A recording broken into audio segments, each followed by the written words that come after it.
Lewis Hamilton volta a vencer depois de 3 anos num GP de Silverstone que foi muito emocionante, com várias reviravoltas. Vamos falar sobre isso no vídeo de hoje. Sejam muito bem-vindos. Eu sou o Will Bueno e este é o Bootkin GP.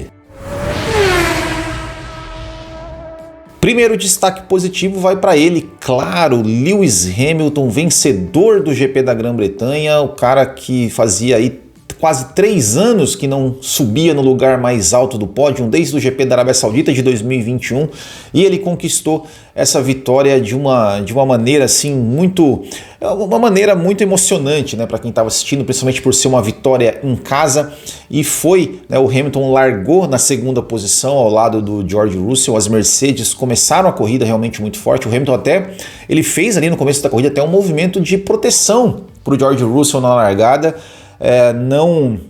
Não atacou o companheiro de equipe, se colocou numa posição a ponto de deu uma travada no Norris ali para que o Norris não conseguisse tentar alguma ação ali contra ele e contra o Russell, que fez até o Norris perder a posição na largada para o Max Verstappen, e o Hamilton foi ali comboiando, né, o George Russell no começo da prova. E quando a chuva começou a iniciar, e aí a gente vê, né, digamos, a diferença, assim, né, o talento ainda, né, como o Hamilton, a experiência, o talento ainda prevalece, né? Ou seja, o Hamilton, quando começou a pista ficar numa condição um pouco mais difícil, o Hamilton começou a se aproximar do George Russell e fez até que fez a ultrapassagem e assumiu a liderança, né? A gente vai lembrar que talvez uma das maiores atuações da carreira do Hamilton seja justamente em Silverstone 2008, debaixo de uma chuva também torrencial, onde ele passeou na corrida, assim, ele,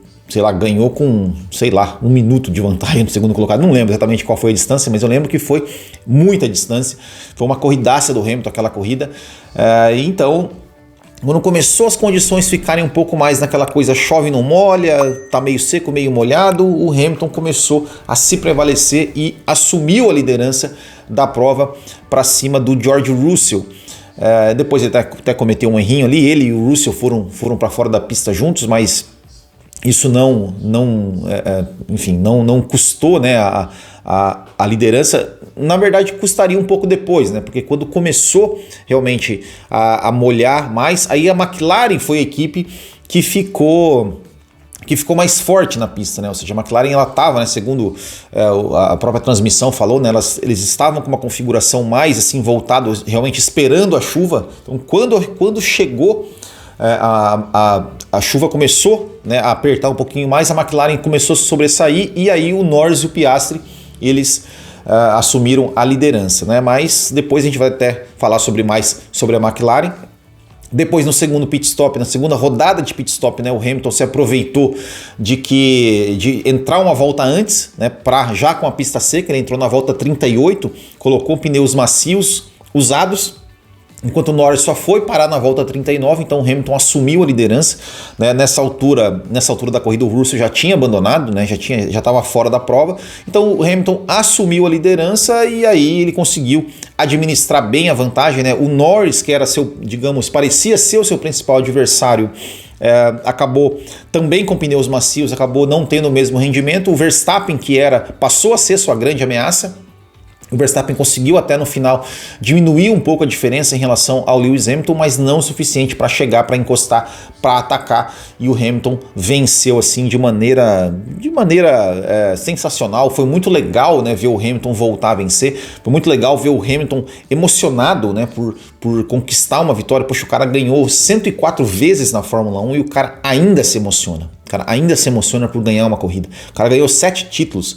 Então, e você vê o cara ainda emocionado por vencer uma corrida, mostra o quanto que esse cara ainda tem para entregar, o quanto que esse cara vai para a Ferrari, não vai lá para fazer turismo, não vai lá para, eu vou lá realizar meu sonho de ir para a Ferrari, eu vou lá para encerrar minha carreira. Não, ele vai lá com o pensamento de vencer. Esse é o pensamento que o Hamilton tem, esse é o pensamento que o Hamilton sempre teve, e ele demonstrou isso, ficou claro isso ontem, né, de que ele ainda tem lenha para queimar, ele ainda não aposentem o Lewis Hamilton, porque ele ainda é o Lewis Hamilton, ele ainda é um dos caras grandes, ele é um cara que, se ele tiver o equipamento certo, acertadinho na mão dele, ele é um cara que briga sim pelo título. E se a Ferrari conseguiu ano que vem dar um carro, ou ano que vem ou nos próximos anos dar um carro ali para ele em condições de brigar, ele vai brigar e ele é sim um dos caras fortes para conquistar mais um título, né, caso as condições lhe favoreçam, porque braço ele ainda tem, vontade de vencer ele ainda tem, ele não tá lá só para tô aqui para digamos, né, ganhar meu dinheiro, fazer minha carreira e me aposentar. Então o Lewis Hamilton, ele conseguiu com a vitória de ontem, ele foi o primeiro piloto a passar dos 300 GPs que venceu uma prova, ele foi o piloto que vem com mais vitórias em um único circuito, conseguiu sua 9ª vitória no circuito de Silverstone, já está no seu pódio de número 199, tá a um pódio de chegar ao pódio número 200, então realmente foi muito legal ver Lewis Hamilton voltando ali a fazer as pazes com a vitória e foi realmente muito bacana tudo assim, a torcida, ele pegar a bandeira, a festa que foi feita, realmente muito legal, então um destaque positivo para Lewis Hamilton. Segundo destaque positivo vai para o Max Verstappen / Red Bull, porque por ter conseguido capitalizar um resultado sem, digamos, parecer ser a equipe mais forte, o piloto mais forte ali nas condições do final de semana de Silverstone. Max Verstappen ele classificou apenas na 4ª posição, tudo bem, ele errou ali na classificação, né, no Q1, deu um dano no seu assoalho, mas durante a corrida o Max Verstappen não parecia ser um cara com chances de vencer a prova, porque no começo da corrida, quando a pista estava seca, as Mercedes estavam muito fortes, né? O Verstappen não conseguiu acompanhar o ritmo das Mercedes, nem do Lando Norris ali, ele conseguiu, foi até ultrapassado pelo Lando Norris no começo da corrida, inclusive, né, Verstappen? Pô, Verstappen, dá uma defendidinha, né? Até você agora vai ficar com esse negocinho de não é minha corrida, não, agora não sei o quê, porra, aí não, né, meu? Você tem que defender, porra. Tem que defender. Dá uma espremidinha no cara lá. Já aumenta a treta ali, já, né? Apesar que fizeram as pazes, são tudo amigos, tudo certo. Mas, pô, dá uma defendidinha, né? Enfim, foi ultrapassado pelo Norris. Aí depois, quando a chuva veio, né, a McLaren parecia estar mais forte, mas o Verstappen também de novo não conseguiu ali se aproximar da briga, né? Parecia que realmente o Verstappen ele estava meio que como um coadjuvante ali na corrida. E na segunda parada, quando a pista secou, eles voltaram a colocar pneus de pista seca, a Red Bull pegou e colocou pneus duros no carro do Verstappen, né? Uma estratégia que ninguém fez. Só quem colocou pneus duros nessa corrida foi o Pérez, que largou de pneus duros. Talvez até assim, acho que o rendimento do Pérez, por mais que tenha sido bem abaixo, talvez com os pneus duros, deram ali uma luz para a Red Bull ali ver, analisar o comportamento dos pneus e ver realmente que era uma ótima opção. E também o Carlos Sainz colocou pneus duros ali na volta 39, né, junto no mesma janela de pit stop do Max Verstappen. E aí o Max Verstappen começou, né, a render melhor com os pneus brancos e conseguiu fazer a ultrapassagem em cima do Lando Norris e quase chegou no Hamilton. A gente chegou no final da corrida assim e parecia, poxa, não é possível que o Verstappen vai ganhar de novo, né? O Verstappen, tudo isso que aconteceu na corrida, todas as reviravoltas, o Verstappen estava sempre ali, quietinho na dele, parecia que, né, não era o dia dele, daqui a pouco ele aparece ali na segunda posição e chegou a ameaçar ali a vitória do Lewis Hamilton, assim, não ameaçar propriamente dito, assim, no sentido, né, ele não chegou a encostar, a querer uma manobra de ultrapassagem, mas gerou aquela tensão, assim, poxa, será que o cara vai conseguir chegar no Hamilton? Enfim, foi realmente um pulo do gato ali, né? Provavelmente da Hannah Schmitz, né? Que é a estrategista da Red Bull, e a diferença, né? A diferença de uma equipe que tá acostumada a ganhar, tá acostumada com diferentes cenários e conseguiu capitalizar, conseguiu abrir mais ainda a vantagem no campeonato. Aliás, uma coisa que me chamou a atenção no começo da corrida, né, falando aqui em Hamilton e Verstappen, foi na primeira volta o na largada, né, o Verstappen passou o Lando Norris, ele chegou a botar uma pressãozinha ali no Lewis Hamilton, e eu fiquei pensando assim, nossa, será que o Verstappen vai botar ali no Hamilton, na cópsia ali por fora de novo, pra gente ver um repeteco de 2021? Eu cheguei a pensar nisso, falei, nossa, cara, o Verstappen vai tacar o Hamilton justo na cópsia de novo, ou ele vai colocar por dentro e aí ele vai espalhar o Hamilton pra fora, ou ele vai dar uma de louco e botar pra fora de novo, e botar por fora de novo. Não aconteceu nenhuma das duas coisas, mas eu confesso que eu fiquei pensando no começo, falei, nossa, ele vai dar problema, vai dar problema isso aí, mas não aconteceu nada, e o Verstappen conseguiu aí uma segunda posição importante, eu acho que, e chegou até, né, no final ainda ser um cara que poderia sim ter vencido a prova, e mostra realmente, né, o nível que é tanto o Max Verstappen quanto a Red Bull como equipe, né, que conseguiram enxergar uma coisa que ninguém enxergou e conseguiu aí capitalizar e fazer mais pontos, né, do que seu principal adversário no campeonato, que é o Lando Norris. Outro destaque positivo, novamente Nico Hülkenberg, hein, para calar o Will, né, para queimar a língua do Will. Nico Hülkenberg mais uma vez com uma sexta posição, mais uma vez foi pro Q3. Até cometeu um errinho ali no começo da prova, na largada ali, né, que acabou indo para fora, acabou perdendo algumas posições, mas conseguiu se recuperar e conseguiu chegar novamente numa excelente sexta posição. Excelente sexta posição, o Hülkenberg está fazendo uma belíssima temporada. Já falei, né, que queima minha língua, né, eu sempre sou um crítico dele, nunca achei ele grandes coisas. Por mim, não teria voltado para a Fórmula 1, mas esse ano eu tenho que realmente reconhecer que ele está fazendo uma belíssima temporada. É a quinta prova que ele pontua na temporada. Em outras 4... o Hülkenberg, olha os resultados do Hülkenberg nesse ano. Ele fez um 16º no Bahrein, daí ele pontuou, né, na Arábia Saudita em 10º, depois na Austrália em 9º. Aí depois no Japão, 11º, ficou a uma posição dos pontos. Pontuou na China em 10º. Aí ele ficou 2 vezes em 11º de novo, né, por uma posição para pontuar. Aí em Mônaco, em Miami ele pontuou na sprint, né, chegou em 7º. Aí em Mônaco ele abandonou, aí depois chegou 2 vezes em 11º de novo, Canadá e Espanha, quase pontuou, e agora vem de 2 sextos lugares. Sexto lugar vai 25, 18, 15... 25, 18, 15, 12, 10, 8. Então ele marcou 16 pontos nas últimas 2 corridas, enquanto o Sérgio Pérez marcou 4. Marcou 4. 4 não, mais um oitavo, 5, sei lá. O cara pilota uma Haas, né? Uma Haas contra uma Red Bull. Então, realmente, Nico Hülkenberg tá de parabéns, belíssimo final de semana, né? Porque ele classificou-se também muito bem, classificou-se em sexto, chegou em sexto com uma Haas. Realmente belíssimo final de semana para Nico Hülkenberg. Último destaque positivo vai para corrida em si, vai para torcida inglesa, vai para a Fórmula 1, que está realmente numa fase muito boa em termos de qualidade de corridas, em termos de imprevisibilidade, em termos de emoção. Realmente as últimas corridas de Fórmula 1 realmente têm sido muito legais, têm sido muito interessantes, têm sido muito, digamos, né, a gente realmente dá aquela emoçãozinha de pensar, poxa, o que vai acontecer? O que vai acontecer? Quem vai vencer? E a corrida de ontem foi um espetáculo, né? A questão da chuva, chove, não chove, chove, para, ultrapassagens no começo da prova, troca de liderança. Então, como eu falei, né, a Mercedes começou forte, daqui a pouco a McLaren começou a chover, a McLaren começou a ficar mais forte, depois o Max Verstappen surgiu e do nada podia até ter vencido a prova.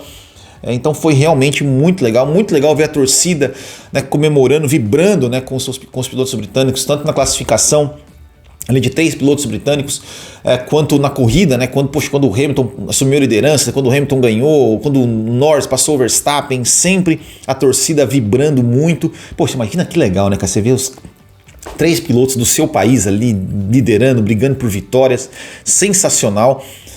Sensacional. E a torcida, que inclusive, né, eu até publiquei que semana passada, o Christian Horner estava preocupado como é que a torcida ia receber o Verstappen por causa, né, da treta ali com o Norris, e não vaiou o Verstappen, aplaudiu o Verstappen da mesma forma. Realmente sensacional.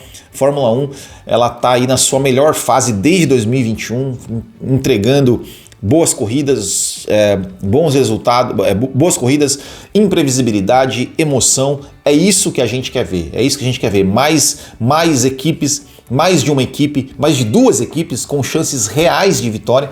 Então nós temos aí 6 vencedores em 12 corridas, ou seja, metade das provas.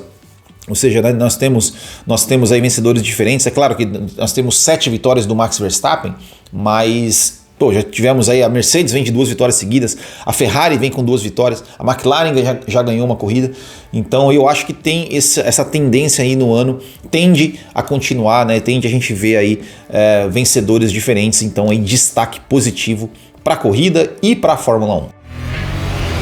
Antes de continuar, vamos falar aqui do nosso bolão do Botequim. Olha só quem ganhou a etapa, apostei no Lewis Hamilton, olha lá, apostei no Lewis Hamilton, só que foi uma etapa que quase ninguém acertou. Isso que é bom, quando a corrida é imprevisível, quase ninguém acerta nada. Eu acertei 2, acertei o primeiro, acertei o Hamilton e acertei o Norris em terceiro, só. O resto tudo bem, tudo 2 acertos, tá? Então, fui o vencedor desta etapa do bolão do Botequim, acertei 2 acertos. Encerramos o nosso bolão Sprint 2, Thiago Borg levou a camiseta ali com 68 pontos.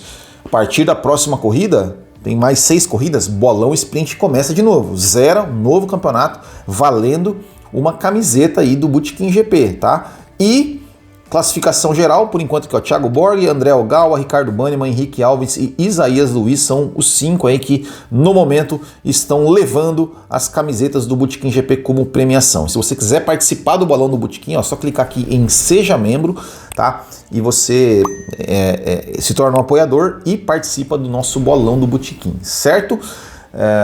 E então, a partir da próxima etapa, zera tudo, bolão Sprint recomeça do zero, então você tem chance aí de vencer. Conheça a loja do Botequim GP e confira camisetas exclusivas para os fãs de Fórmula 1. Acesse botequimgp.com.br e garanta a sua. Começando agora com os destaques negativos e eu vou começar com a McLaren. Ô McLaren, era para você sair dessa corrida com uma dobradinha. Era para você sair dessa corrida tirando ali, o Norris tirando pelo menos 15 pontos do Max Verstappen. Mas por sucessivos erros da equipe, você saiu ainda com 3 pontos, né? O Verstappen colocou 3 pontos a mais de vantagem para o Norris. E por quais erros que a McLaren cometeu? Primeiro erro foi ter acabado com a corrida do Oscar Piastri. Né? Acabado com a corrida do Oscar Piastri, né? Porque o Norris, quando começou a chover, o Norris parou na volta, os dois carros eram primeiro e segundo, o Norris parou na volta 27, você deixou o Piastri dar mais uma volta na pista com pneu de pista seca, já com a pista já molhada, o Piastri perdeu muito tempo e acabou ficando lá para trás, acabou caindo para a 5ª posição, e depois ele até conseguiu se recuperar em relação ao Carlos Sainz, mas era para estar brigando lá na frente.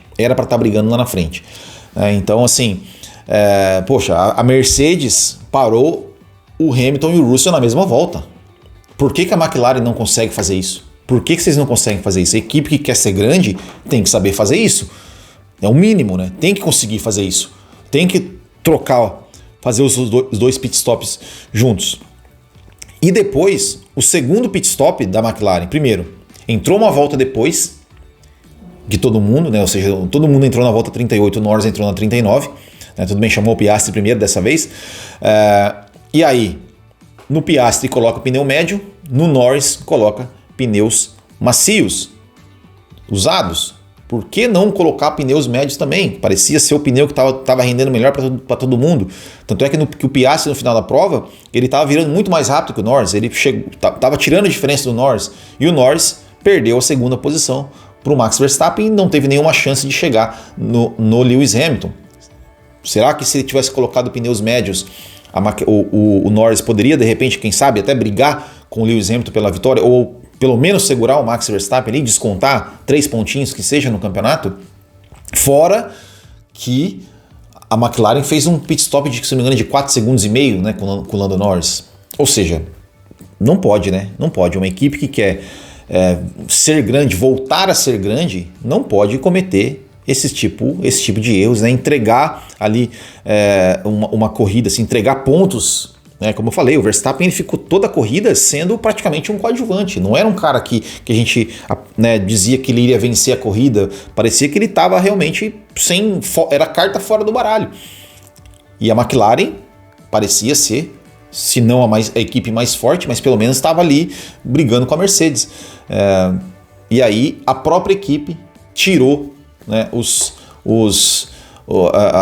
a possibilidade de vitória, a possibilidade de uma dobradinha, a possibilidade de pelo menos os dois pilotos ir para o pódio, porque era uma possibilidade real, dos dois pilotos pelo menos ir para o pódio. Se não conseguisse buscar o Hamilton, mas pelo menos ir para o pódio, era uma possibilidade real, e a McLaren não conseguiu fazer. Então realmente destaque aí negativo para a McLaren. Outro destaque negativo vai para o Charles Leclerc, né? Charles Leclerc não conseguiu passar para o Q3, e aí ficou naquela coisa, né? Foi usado como cobaia ali para colocar pneus intermediários, né? Parou na volta 19, né? Ou seja, 6 voltas, né? 8 voltas antes de todo mundo, ou seja, a pista ainda estava seca, então ali praticamente acabou a corrida dele, não teve mais chance nenhuma de fazer nada, né? E aliás o Leclerc, né, depois de que ele ganhou em Mônaco, ele conseguiu, ele abandonou no Canadá, chegou em 5º na Espanha, 11º na Áustria e 14º agora na Grã-Bretanha, né? Realmente a gente pensou, né, no momento até que o Leclerc poderia, quem sabe, depois da vitória, ele era o vice-líder do campeonato, poderia, enfim, se animar, brigar aí, começar a tirar mais pontos do Verstappen, quem sabe até sonhar com alguma coisa, mas realmente está difícil pro Leclerc. O Leclerc ele é muito azarado. Tudo bem, a questão do Q2, não ter passado pro Q2, não é azar, foi culpa dele. Mas o Leclerc ele tem um azar também que, meu Deus do céu, né? Meu Deus do céu. Destaque aí negativo para o Charles Leclerc. A entrevista do Leclerc depois da corrida, assim, chegou a dar dó, assim, sabe? Ele estava totalmente arrasado, totalmente assim, sem saber o que dizer. Outro destaque negativo, seu Fernando Alonso, hein? Seu Fernando Alonso tá tomando surra do Stroll, né? E não é só essa corrida, não. Já vem de algumas corridas aí que o Stroll tá. Pelo amor de Deus, né, Alonso? Do Stroll não, né? Não pode, né, Alonso? Você é o Alonso, pô, o bicampeão. Não pode, né, tomar couro do Stroll, né? Tá ruim, né? Cometendo alguns erros. Na etapa passada lá viajou lá contra o Guanyu, agora também classificou atrás do Stroll, chegou atrás do Stroll, não apareceu. Esse não é o Alonso que a gente conhece, né? Tá feio, viu, Alonso? Tá ruim, né? Vamos melhorar, ou então, ó, dá a sua vaga aí, se aposenta aí e dá a sua vaga para outro, né? Porque para ficar desse jeito aí, é melhor, já não chega do Stroll, né? Agora 2 Stroll não dá, né? Pelo amor de Deus. E o último destaque negativo, claro, para ele, Sérgio Pérez. Na etapa passada, eu falei que eu não sabia mais o que falar sobre o Pérez. E realmente, né? O que vai falar? O cara, de novo, ficou no Q1 por incompetência dele, né? Porque ele errou, ele saiu da pista, ficou no Q1. Também foi usado ali como cobaia, né? Porque parou também na volta 19 com pneus intermediários, mas assim, né, até então não tinha feito nada na corrida, não tinha passado ninguém, passado lá o Guanyu, né? Sei lá quem que ele tinha passado, não tinha passado ninguém. E é isso, né? Fez 1, 2, 3, 4 pit stops, ainda parou no final para fazer a volta mais rápida. Não fez, porque o Sainz parou também e fez a volta mais rápida. Enfim, desastroso, né? Desastroso. Mais um final de semana do Pérez, desastroso, né? O Pérez, aqui os últimos resultados do Pérez, ó. O Pérez ele conseguiu, beleza, ele chegou, ele fez 2 segundos lugar nas 2 primeiras corridas, aí fez um 5º na Austrália, chegou em 2º no Japão, 3º na China, beleza. Depois disso, 4º em Miami, ok. 8º na Emília-Romagna, não pode, né? Aí abandonou em Mônaco e Canadá, 8º na Espanha, 7º na Áustria e 17º na Grã-Bretanha. Com uma Red Bull, um carro que ganhou 7 das 12 corridas. Não pode, né? Não pode. Não dá. E dizem aí, né? A gente viu algumas conversas aí, né? De que parece que o contrato do Pérez ele tem cláusulas de desempenho que podem ser acionadas para caso de rescisão. Inclusive o Leon Lawson tá fazendo teste agora com a Red Bull em Silverstone, né? Então assim, cara, não dá, cara, não dá. Pérez, né, a Red Bull, ela corre um certo risco. O Pérez, na próxima corrida, muito provavelmente ele já vai ser o 8º do campeonato, né? Porque só, o Verstappen tem, ó, Verstappen 255, Norris 171, Leclerc 150, Sainz 146, Piastri 124, já passou o Pérez. Aí Pérez tem 118, aí tem o Russell com 111 e o Hamilton com 110. Então é bem provável que na próxima corrida, dependendo do que acontecer ali, nesse ritmo aí, que tanto o Russell quanto o Hamilton já passem o Sérgio Pérez. E passando o Sérgio Pérez, meu Deus, imagina, se a Red Bull perder o campeonato de construtores por causa do Pérez, vai ser uma vergonha. E já está sendo uma vergonha, né, o desempenho do Pérez. Então, assim, realmente, como eu falei, de novo, eu não sei mais o que falar, porque não tem justificativa. O cara errou no Q1 e se colocou nessa situação de ficar atrás no grid. E quando você está atrás no grid, você tenta dar o pulo do gato ali, né, colocar pneu de chuva antes de todo mundo. E não deu certo. E tomou volta, cara. A Red Bull tava tomando volta, o Pérez tava tomando volta da galera, cara. É ridículo, cara. É ridículo. Realmente não tem como defender mais. Não tem como defender, infelizmente. Eu fui um cara que, na época, né, quando o Pérez foi contratado na Red Bull, falei, não, que bom, o Pérez merece estar na Red Bull, fez um desempenho, a Red Bull contratou um piloto pela qualidade, mas nos últimos 2 anos realmente tá difícil defender, Mas é isso aí, ficamos por aqui então. Esses foram os destaques desse GP da Grã-Bretanha. Agora, GP da Hungria é só final do mês, né? Final do mês só GP da Hungria, teremos aí um descanso. E comente aqui para vocês em quais foram os destaques positivos e negativos dessa corrida também. Certo, pessoal? Muito obrigado, grande abraço a todos, até o próximo e tchau!